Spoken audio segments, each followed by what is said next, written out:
ಎಲ್ರಿಗೂ ನಮಸ್ಕಾರ. ಅನು ಕಿಚನ್ಸ್ಗೆ ಸ್ವಾಗತ.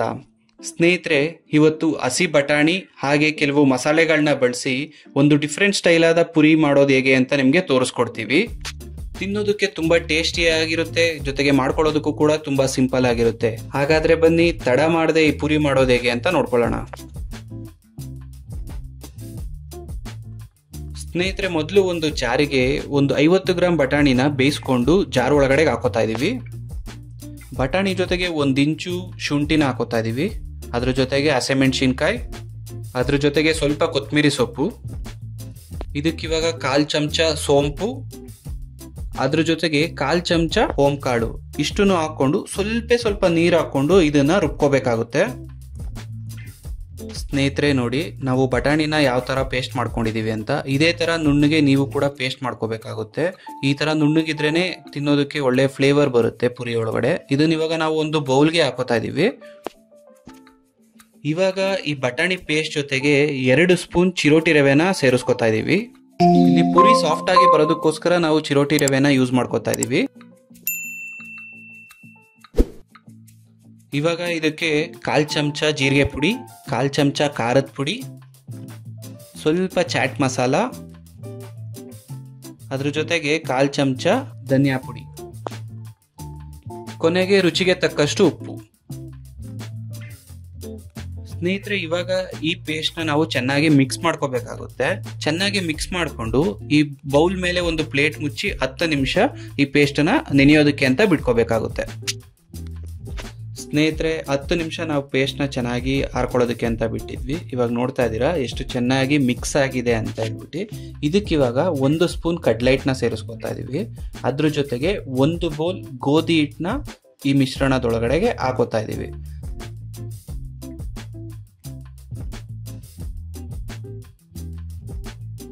ಹಿಟ್ಟನ್ನೆಲ್ಲ ಹಾಕೊಂಡಾದ್ಮೇಲೆ ಇವಾಗ ನಾವು ಪೂರಿನ ನಾದ್ಕೋತೀವಲ್ಲ, ಆ ತರ ಚೆನ್ನಾಗಿ ಹಿಟ್ಟನ್ನ ಮಿಕ್ಸ್ ಮಾಡ್ಕೋಬೇಕಾಗುತ್ತೆ.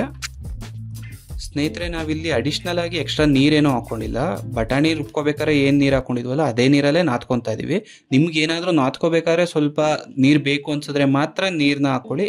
ಇಲ್ಲ ಅಂದ್ರೆ ಎಷ್ಟು ನೀರಿರುತ್ತೋ ಅಷ್ಟರಲ್ಲೇನೆ ಚೆನ್ನಾಗಿ ಹಿಟ್ಟನ್ನ ನಾದ್ಕೊಳ್ಳಿ.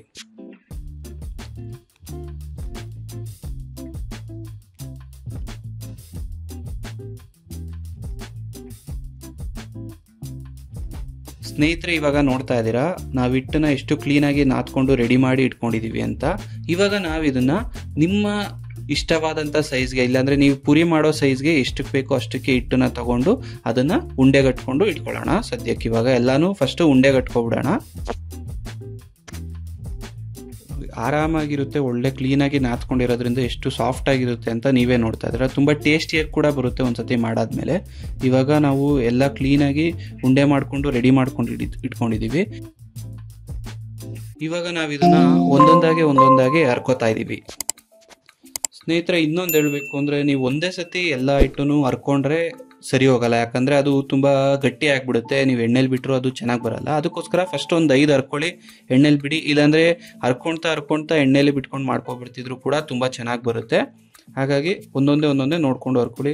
ಹಾಗೆ ಇದನ್ನ ತುಂಬಾ ತೆಳ್ಳಗೆ ನಾವು ಪುರಿ ಹರಿತೀವಲ್ಲ, ಆ ತರ ತುಂಬಾ ತೆಳ್ಳಗೆ ಹರಿಬಾರ್ದು, ಸ್ವಲ್ಪ ದಪ್ಪಗಿರ್ಬೇಕು. ಯಾಕಂದ್ರೆ ಅದು ಊದ್ಕೋಬೇಕಲ್ಲ ಪುರಿ, ಅದಕ್ಕೋಸ್ಕರ ಸ್ವಲ್ಪ ದಪ್ಪದಾಗೆ ಹರ್ಕೋತಾ ಇದೀವಿ. ನೋಡಿ ಸ್ನೇಹಿತರೆ, ನಾವು ಇವಾಗ ಆಲ್ರೆಡಿ ಎಲ್ಲ ಹಿಟ್ಟನ್ನು ಚೆನ್ನಾಗಿ ಹರ್ಕೊಂಡಿದೀವಿ ದಪ್ಪದ ಸೈಜಲ್ಲಿ, ನೋಡ್ತಾ ಇದ್ದೀರಾ. ಸ್ನೇಹಿತರೆ, ನಾವು ಆಲ್ರೆಡಿ ಬಾಂಡ್ಲಿಗೆ ಎಣ್ಣೆ ಬಿಟ್ಕೊಂಡು ಎಣ್ಣೆನ ಕಾಯಿಸ್ಕೊಂಡಿದೀವಿ. ಇವಾಗ ಈ ಎಣ್ಣೆಗೆ ಒಂದೊಂದೇ ಪುರಿನ ಬಿಡ್ತಾ ಇದೀವಿ.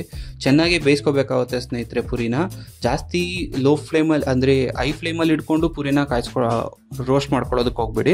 ಸ್ವಲ್ಪ ಲೋ ಫ್ಲೇಮಲ್ಲಿ ಇಟ್ಕೊಂಡು ಪೂರಿ ಮೇಲೆ ಎಣ್ಣೆನ ಚೆನ್ನಾಗಿ ಹಾಕೊಂತ ಪೂರಿನ ಚೆನ್ನಾಗಿ ಬೇಯಿಸ್ಕೋಬೇಕಾಗುತ್ತೆ. ಸ್ನೇಹಿತರೆ ನೋಡಿ ಎಷ್ಟು ಚೆನ್ನಾಗಿ ಊದ್ಕೊಂಡಿದೆ ಅಂತ ಹೇಳ್ಬಿಟ್ಟು ಪೂರಿ. ಈ ತರ ಊದ್ಬೇಕು ಅಂದ್ರೆ ನೀವು ಪೂರಿ ಮೇಲೆ ಎಣ್ಣೆ ಹಾಕೊಂಡ್ಲೇಬೇಕು. ಹಾಕೊಂಡ್ರೇನೆ ಪೂರಿ ಊದೋದು, ಇಲ್ಲಾಂದ್ರೆ ಊದೋದಿಲ್ಲ. ನೋಡಿ ಸ್ನೇಹಿತರೆ, ಇವಾಗ ನಮ್ಮ ಪೂರಿ ಕೂಡ ರೆಡಿ ಆಗ್ತಾ ಇದೆ.